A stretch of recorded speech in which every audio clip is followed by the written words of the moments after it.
જય મુરલીધર, હું હામાભાઈ આહિર. મારા આજના વિડીયોમાં આપનું સ્વાગત છે. જર જમીનને જોરું, આ ત્રણ કજિયાના સોરું. આ કહેવત ખૂબ પ્રચલિત છે. મોટી મોટી મેટરો થાય, લોહિયાળ જંગ થાય, સારા સારા સંબંધના બલિદાનો લેવાઈ જાય, સારા સારા સંબંધોના બલિદાન દેવાઈ જાય. આજથી નહીં, આ મહાભારતથી લઈને આજ સુધી આ ઝઘડા એક મોટું રૂપ ધારણ કરી લે છે. જર કહેતા રૂપિયા, જોરું કહેતા સ્ત્રી અને જમીન, જે આપણે ખેતીવાડીની જમીન હોય એ. જર, જમીન અને જોરું, આ ત્રણ કજિયાના સોરું. હવે આપણે વાત કરવી છે આજના વિડીયોમાં, જે ગઈકાલે આપણે દ્રશ્યો જોયા બનાસકાંઠાના ઊણ ગામના. 1000 કરતાં વધારે લોકોના ટોળાએ ઊણ ગામમાં જઈને મારામારી કરી, તોડફોડ કરી, વાહનોમાં તોડફોડ કરી, લોકોના ઘરમાં તોડફોડ કરી. આજે આપણે એની એ મેટરની વિગતે વાત કરીએ કે સમગ્ર મેટર શું છે, સમગ્ર મામલો શું છે. તો વાત કરીએ તો આજે સ્વાધ્રી સમાજ અને માલધારી સમાજ, રબારી સમાજ, એને આમને સામને કોણે કરી દીધા, શું છે આ મામલો, એની વિગતે ચર્ચા કરીશું. આ માર્ચ મહિનાના બીજા અઠવાડિયામાં કિંજલબેન રબારી એ અશોક ચૌધરી નામના વ્યક્તિ સાથે લવ મેરેજ કરે છે, આંતરજ્ઞાતીય લગ્ન. માર્ચના બીજા અઠવાડિયામાં અશોક ચૌધરી વરસડા ગામના વતની, તાલુકો રાધનપુર ને જિલ્લો પાટણ. કિંજલબેન રબારી સિનાડ ગામના વતની, તાલુકો રાધનપુર ને જિલ્લો પાટણ. ભાગીને લવ મેરેજ કરી લે છે. રબારી સમાજ એક થાય છે. રબારી એક નહીં, સમગ્ર માલધારી સમાજ એકતા બતાવે છે. પોરબંદરથી લઈને પાટણ સુધી, નડાબેટથી લઈને નવસારી સુધી, રાજકોટથી લઈને રાધનપુર સુધી તમામ માલધારી સમાજ એક થાય છે. જેમાં આહિર, ભરવાડ, ચારણ, રબારી બધાય સાથે ખંભે ખંભો મળાવીને કામ કરે છે. અને આનું સમાજનું બહુ મોટું એકતાનું ઉદાહરણ છે. એકતા બતાવી દીધી, એકતા ગુજરાતે જોઈ માલધારી સમાજની. એકતા રંગ લાવી.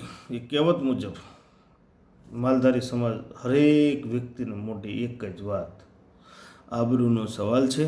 કૂવાનું પાણી કૂવામાં સારું લાગે, ગમે એમ થાય કિંજલબેનને પરત લાવવાના છે, એક જ વાત. કિંજલબેનના પિતાજીને આખા માલધારી સમાજે કીધું કે તમે રડોમાં, જે કરવું ઘટે એ બધું કરવામાં આવશે, કિંજલબેનને પરત લાવવામાં આવશે. બન્યું એવું. માલધારી સમાજે એકતા બતાવી અને કિંજલબેનને એના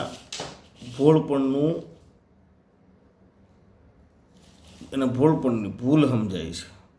કિંજલબેન આવી જાય છે ઘરે, પિતાજીની પાસે રિટર્ન આવી જાય છે કિંજલબેન, અને એક વિડીયો વાયરલ કરે છે કે ભાઈ હું મારા પિતાજીની સાથે આવી ગઈ છું ને હવે હું મારા પિતાજીની સાથે રહેવા લાગી છું ને હવે કોઈએ સોશિયલ મીડિયામાં મારી ચર્ચા કરવી નહીં. કિંજલબેન એટલે લોકગાયક, લોકગાયકની દુનિયામાં મોટું નામ છે.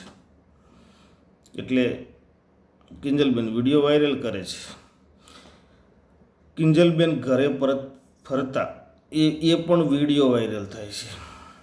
એવામાં રૂણી ગામના વતની જગમાલભાઈ અને એના ધર્મપત્ની એક વિડીયો વાયરલ કરે છે કે ઠાકરસિંહભાઈને હું વિનંતી કરું છું કે મારી દીકરી કંકુને ઊણ ગામનો મહાદેવ નામના રબારી ભગાડીને લઈ ગયા છે, તો મને મારી દીકરી પાછી અપાવો. તમે તમારી દીકરી ચૌધરી સમાજમાંથી પાછી લઈ ગયા તો મને મારી દીકરી પાછી અપાવો, મને ન્યાય અપાવો. આવો વિડીયો વાયરલ થાય છે જંગમાલ ચૌધરીનો. આ વિડીયો વાયરલ થાય છે. ચૌધરી સમાજ ધીરે ધીરે એકત્રિત થાય છે. એક મહાસંમેલનની તારીખ નક્કી કરે છે ચૌધરી સમાજ, આજના ચૌધરી સમાજ. અને 18 માર્ચ મહાસંમેલનની તારીખ નક્કી થાય છે. આંદોલનનું સ્થળ કે સંમેલનનું સ્થળ રૂણી ગામ નક્કી કરવામાં આવે છે. સમગ્ર ઉત્તર ગુજરાતના આજના ચૌધરી સમાજ અને રાજસ્થાનના આજના ચૌધરી સમાજ એકત્રિત થાય છે 18 માર્ચના રોજ રૂણી ગામે. એમાં 3-4 વ્યક્તિઓ ભડકાઉ ભાષણ આપે છે અને ભડકાઉ ભાષણ આપીને સમાજને આક્રોશમાં લાવે છે. જેમાં ભડકાઉ ભાષણ, એમાં 4 નામ આગળ આવ્યા છે ભડકાઉ ભાષણ આપવાવાળાના 4ના નામ. જેમ એક પહેલા નંબર ઉપર શીતલબેન ગિરધરભાઈ ચૌધરી, બીજા નંબરે એક રિટાયર્ડ આર્મી મેન છે, દૂધવાળા તરીકે ઓળખાય છે. ત્રીજા 2 પત્રકારો છે, એક પત્રકાર છે, એક યુટ્યુબર છે. 4 જણાના નામ આવે છે. એક 5મું નામ છે અમરાભાઈ ચૌધરી કરીને. એવા 5 નામ, 4 નામ, 5 નામ ભડકાઉ ભાષણમાં સામે આવે છે. અને ભડકાઉ ભાષણ ત્યાંથી આપે છે એટલે ટોળું આક્રોશ સાથે 20થી 25 ગાડી લઈને રૂણી ગામથી ઊણ ગામ આગે કૂચ કરે છે, જાય છે. લોકોનું ટોળું ગેરકાયદેસર ઘૂસણ કરે છે ઊણ ગામમાં. 1000 કરતાં વધારે લોકોનું ટોળું ઊણ ગામમાં પહોંચે છે અને ગામમાં લોકોના ઘરોમાં તોડફોડ કરે છે, લોકો સાથે મારામારી કરે છે, વાહનોમાં તોડફોડ કરે છે. એવામાં વાયુ વેગે વાતની જાણ પોલીસને થાય છે. પોલીસના આલા અફસરો, મોટા મોટા અધિકારીઓ ત્યાં ઘટના સ્થળે પહોંચે છે. જેમાં range IG Parikshita Rathod madam સાહેબ, 2 SP અને 300 પોલીસનો કાફલો ઊણ ગામમાં ખડકી દેવામાં આવે છે.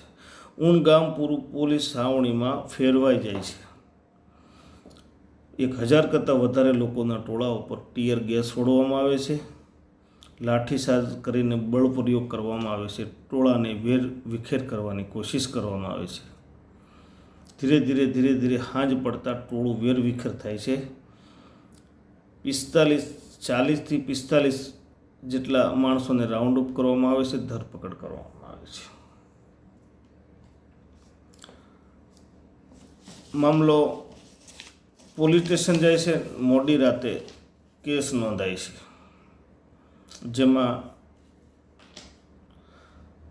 16 શખ્સોનું નામજોગ ફરિયાદ થાય છે.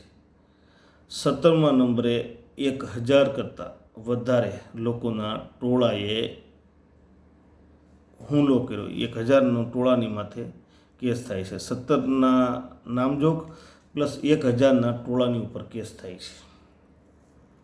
કેસમાં અલગ અલગ રાયોટિંગની કલમ, એટેમ્પ્ટ ટુ મર્ડરની કલમ લગાડવામાં આવે છે. કેસની સમગ્ર વિગત આપને જણાવું છું કે કેસમાં કઈ કઈ કલમ લાગી છે અને શું છે મામલો કેસનો. ફરિયાદની વિગત જણાવું છું. જેના ઉપર કેસમાં જે કલમ લાગી છે આ ટોળા ઉપર, એની વાત કરી રહ્યો છું. કલમ નંબર 189(2), 189(3).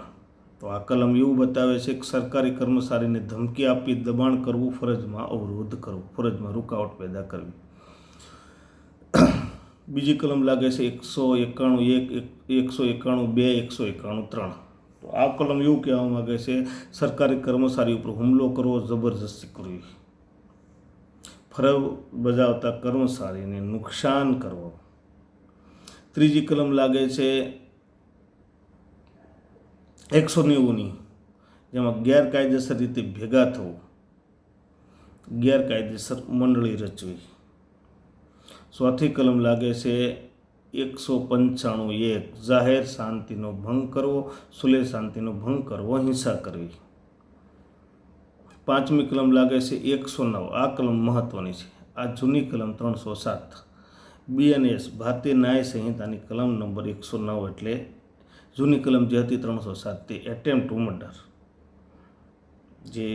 જેને મર્ડર કરવાની કોશિશ કરી, જીવતો પુરાવો, જે જીવતો પુરાવો આપે, જે રૂબરૂ માણસ એનું નિવેદન લખાવે અને અતિ ગંભીર પ્રકારની જેને ઈજા થઈ હોય એના એ પેલા વિરુદ્ધમાં 307ની કલમ 109ની કલમ લગાડી શકે. બરાબર છે. પછી આ જે કલમ છે એ મેન ગંભીર કલમ છે અને આમાં લાઈફ ઇમ્પ્રિઝમેન્ટ પણ મળી શકે, મતલબ લાઈફ ટાઈમની આજીવન સજા પણ આ કલમની અંદર મળી શકે. પછી કલમ નંબર 118(1) જે ગુનાની યોજના વિશે જાણ હોવા છતાં ન જણાવવી, માહિતી છુપાવવી, આ કલમ લાગેલી છે. પછી 7મી કલમ લાગેલી છે 115 ગંભીર ગુનો કરવાની તૈયારી અને એને મદદ કરવી, પૂર્વ નિયોજિત ષડયંત્ર, આની કલમ લાગેલી છે. પછી 9મી કલમ 125 એટલે જાહેરમાં હુલ્લડ ગેર વ્યવહાર કરવો, લોકોને જાહેરમાં ગાળું ભાંડવી, લોકોને જાહેરમાં માર મારવો અને જાહેરમાં હુલ્લડાવા કાઢવા ટોળું સાથે લઈને. બરાબર. પછી 10મી કલમ લાગી છે 221 આરોપીને બચાવવો, ભાગવામાં મદદ કરવી. 11મી કલમ લાગી છે 132 એટલે સરકારી કર્મચારીઓ ઉપર હુમલો કરવો અને અવરોધ કરવો. પછી 12મી કલમ લાગી છે 126(2) ગેરકાયદેસર ભેગા થઈને હિંસક વર્તન કરવું, જે રાયોટિંગનો ગુનો છે. બરાબર. 13મી કલમ છે 61(2) એટલે એક સાથે ગુનો કરવો. બરાબર. કોમન ઇન્ટેન્શન, એક સાથે ગુનો કરવો. પછી બીજી કલમ છે 124(5) એટલે ઈજા પહોંચાડવી ખતરનાક રીતે. બરાબર. હવે આ કેસની અંદર મહત્ત્વની વાત એ છે કે આ એફઆઈઆરમાં સૌથી ગંભીર કલમ છે 109 એટેમ્પ્ટ ટુ મર્ડર. બરાબર. તેમજ રાયોટિંગ, અસોલ્ટ ઓન પોલીસ, પોલીસની સાથે હથિયારોથી હુમલો કરવો, અસોલ્ટ ઓન પોલીસ, પોલીસની ઉપર હુમલો કરવો, ઇન્જુરી, પોલીસને ઇન્જુરી પહોંચાડવી જેવી કલમો પણ છે. એટલે આ કેસ ખૂબ ગંભીર કેટેગરીમાં આવે છે. ગંભીર કેટેગરીનો ગુનો દાખલ થયો છે ભાઈ આ કેસની અંદર. હવે આ કેસમાં જે આરોપી છે એમાં અમુક આરોપી ભૂગર્ભમાં ઉતરી ગયા છે, જે આવું ભડકાઉ ભાષણ આપતા હતા, જે સમાજ અગ્રણીના નામે જે લોકોમાં આક્રોશ ફેલાવતા હતા, લોકોમાં વેમનેશ ફેલાવતા હતા, એ લોકો ભૂગર્ભમાં ઉતરી ગયા. આજ ગઈકાલે 19 તારીખના રોજ સવારમાં શીતલબેન ગિરધરભાઈ પટેલ જે મેન ભડકાઉ ભાષણ આપતા હતા એની ધરપકડ પોલીસે કરી લીધી છે. બનાસકાંઠા પોલીસે એની ધરપકડ કરી લીધી. ભાભોર પોલીસે કે એની ધરપકડ કરી લીધી છે બનાસકાંઠા પોલીસે. હવે વાત એ છે કે આની અંદર આજે ગેરકાયદેસર ટોળું ભેગું થયું, એની અંદર જે 16 જણાના જે રાયોટિંગમાં જેની હાજરી હતી 16 જણાના નામ જોગ ફરિયાદ થઈ છે. તો એમાં કોણ કોણ છે નામમાં, એના નામની હું તમને વિગત મેન જણાવું. એફઆઈઆર કોના ઉપરથી 16 વ્યક્તિઓના નામ જોગ ફરિયાદ થઈ. તો પહેલું જેમાં નામ છે શીતલ ગિરધરભાઈ પટેલ, ગઈકાલે 19 તારીખના સવારમાં એની ધરપકડ થઈ ગઈ છે. બીજું નામ નરેશ ખેતા ચૌધરી, પછી આવે છે વિજય શંકરભાઈ ચૌધરી, પછી આવે છે ભારમલ જેવતાભાઈ, પછી ભરતભાઈ હેમાભાઈ ચૌધરી, પછી અલ્પેશભાઈ ચૌધરી, પછી 7મું નામ આવે છે અજાણ્યું શખ્સ રિટાયર્ડ આર્મી મેન દૂધવાળા તરીકે પ્રખ્યાત છે કે ફેમસ છે, દૂધવાળા ઉર્ફે દૂધવાળા. 8મું નામ આવે છે કિરણ ચેલાભાઈ ચૌધરી. 9મું નામ આવે છે દિલુભાઈ ચૌધરી જે યુટ્યુબર છે. બરાબર છે. 10મું નામ આવે છે રમેશ ચૌધરી. એનું ભડકાઓ ભાષણમાં એનું નામ છે. દાંતીવાડા ષડયંત્ર નામની યુટ્યુબ ચેનલ ચલાવે છે. પછી નામ 11મું આવે છે દિનેશ ભુરિયા. 12મું નામ આવે છે મેઘરાજ ભેમા ચૌધરી. 13મું નામ આવે છે કરશન કરમસિંહ ચૌધરી. 14મું નામ આવે છે દુર્ગાબેન ચૌધરી. 15મું નામ આવે છે અમરાભાઈ ચૌધરી. 16મું નામ આવે છે ક્રિશ મહેન્દ્રભાઈ ચૌધરી. હાલો, 16 લોકોના નામજોગ ફરિયાદ થઈ છે અને 1000ના ટોળાની ઉપર જે મતલબ કોઈનું નામ નથી પણ એક ટોળું 1000 લોકોનું ટોળું જેણે હુમલો કર્યા અને આવી રીતે તોડફોડ કરીને આવી હુમલાની ઘટનાને અંજામ આપ્યો.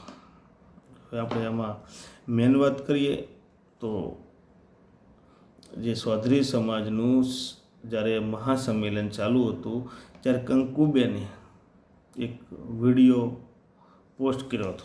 વિડીયો બનાવીને સોશિયલ મીડિયા મૂકી દીધો ભાઈ કે મારે બાળકો છે, હું બાળકોને મૂકીને બાળકોથી મને અલગ ના કરતા જે પણ નિર્ણય લેજો એ બાળક સાથે કે મારા ઘર મારો માળો વીરવિખેર ના કરતા એવો નિર્ણય લેજો. મારે એક સંતાન છે ને બીજું સંતાન બાળક એના પેટમાં છે, બરાબર છે. અને કંકુબેને લગ્ન કર્યા તો 31/3/2024ના રોજ કંકુબેન ચૌધરીએ લગ્ન કર્યા મહાદેવ રબારી સાથે 31/3/2024. ત્યાં સુધી આ સમાજને ખબર ન પડી. લેકિન કિંજલબેન જ્યારે પરત એના ઘરે જતા રહ્યા ત્યારે આ સમાજે કીધું કે અમને અમારી દીકરી આપો. આ તો ઓલી કહેવત છે, એમ જાગે ત્યારે માગે. તો આવું ન હોય. અને જ્યારે એ રિસેન્ટલી ગયા હોય ત્યારે રિટર્ન આવે, અત્યારે એ ખુદ ના પાડે કે મારે મારા બાળકોથી અલગ પડવું નથી, મને મારા ઘરનો માળો વીખતા નહીં. કંકુબેન ચૌધરી એવું કહે છે. હવે આપણે વાત કરીએ વિગતે વાત ચૌધરી સમાજની કરીએ તો ચૌધરી સમાજ સૌરાષ્ટ્રમાં કાઠિયાવાડમાં નથી. ચૌધરી સમાજ મેન મહેસાણા જિલ્લામાં, બનાસકાંઠા જિલ્લામાં, ઉત્તર ગુજરાતમાં છે, ગાંધીનગર જિલ્લામાં. આ જે ચૌધરી સમાજ છે એ એમના ગોળ હોય છે, 27મું, 22મું ગોળ, 24મું ગોળ. આ જે બનાસકાંઠાવાળો છે, આ જે ઝઘડો થયો એ 64મું ગોળ છે.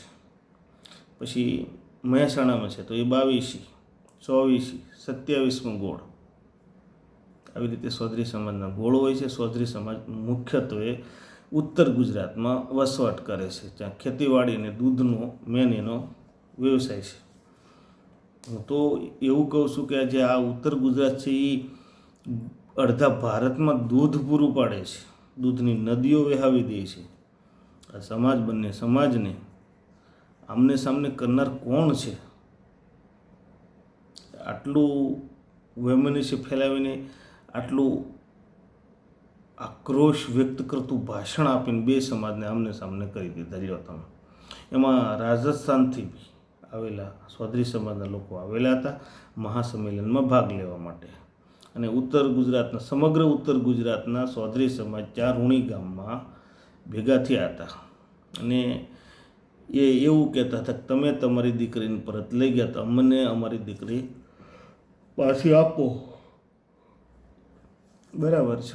કોણ કહેતું હતું? મેન આ ભાષણ કરતા તો શીતલબેન ગિદ્દરભાઈ પટેલ, એ આવું મેન ભાષણ કરતા. એનું ભાષણ તો બરાબર સાંભળ્યા જેવું નહીં. એનું ભાષણ આપણે સાંભળ્યું તો આપણને ગુસ્સો આવે એવું કામ કરશે એનું. એ કે તમે તમારી રબારણ પાછી લઈ ગયા છો તો અમને અમારી ચૌધરીની દીકરી પાસે આપો. તમારી દીકરી એ તમારી દીકરી અને અમારી દીકરી એ તમારા બાપની પ્રોપર્ટી છે, આવું એ બેન બોલતા હતા. અને વહેલી તકે પોલીસે એની ધરપકડ પણ કરી લીધી છે.